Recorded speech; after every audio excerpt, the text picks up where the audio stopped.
Météo ensoleillée, eau à 20 degrés, bactéries en débit et en baisse, nous dit-on. Les conditions étaient enfin réunies pour le plongeon le plus attendu de l'année. Une séquence promise de longue date, repoussée à plusieurs reprises et qui vient donc d'avoir lieu il y a quelques instants sous l'objectif de nos équipes qui n'ont pas manqué évidemment le rendez-vous. La maire de Paris, Anne Hidalgo, vient de tenir sa promesse de se baigner dans la Seine. On va retrouver tout de suite Julien Sauvaget. Bonjour Julien.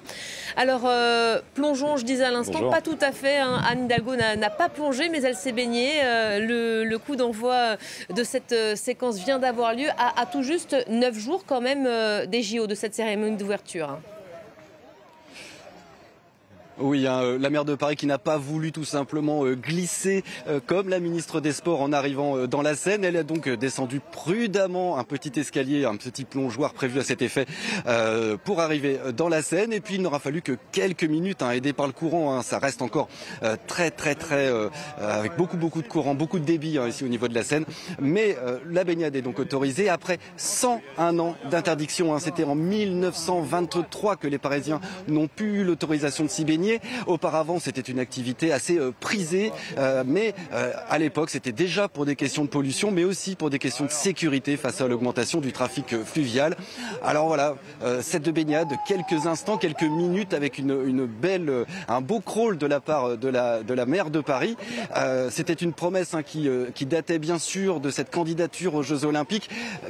1,4 milliard d'investissements pour réussir cette baignade. Jamais un plongeon, ou en tout cas une mise à l'eau n'aura coûté aussi cher.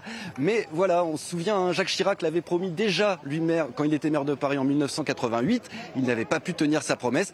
Anne Hidalgo, oui. Maintenant, on attend encore tout de même le président de la République, Emmanuel Macron, qui lui aussi, lors de l'inauguration du village olympique il y a quelques mois, avait promis qu'il se baignerait avant les Jeux Olympiques. Mais pour l'instant, on n'a toujours aucune confirmation de sa venue.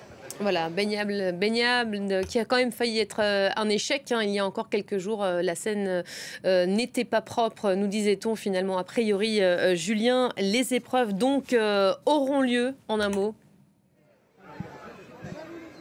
Et oui, il y aura bien 3 épreuves qui se dérouleront dans cette Seine, à condition, bien sûr, qu'il n'y ait pas, comme tout ce printemps et ce début d'été à Paris, des conditions météo difficiles. Parce que s'il y a un orage, eh bien cela pourrait mettre à mal tous les dispositifs permettant de retenir les eaux usagées des Parisiens de se déverser dans la Seine, d'où cet investissement de 1,4 milliard d'euros. Mais si les conditions météo restent au beau fixe, il n'y aura donc pas de problème et il pourra donc y avoir le triathlon, la nage en eau vive, 10 km dans ce fleuve, et puis début septembre, les 1er et 2 septembre, la dernière épreuve avec les para-athlètes, les paratriathlons qui eux parcourront 750 mètres dans la Seine. Merci beaucoup Julien Sauvaget, donc sur les bords de Seine pour cette séquence que vous venez nous faire vivre.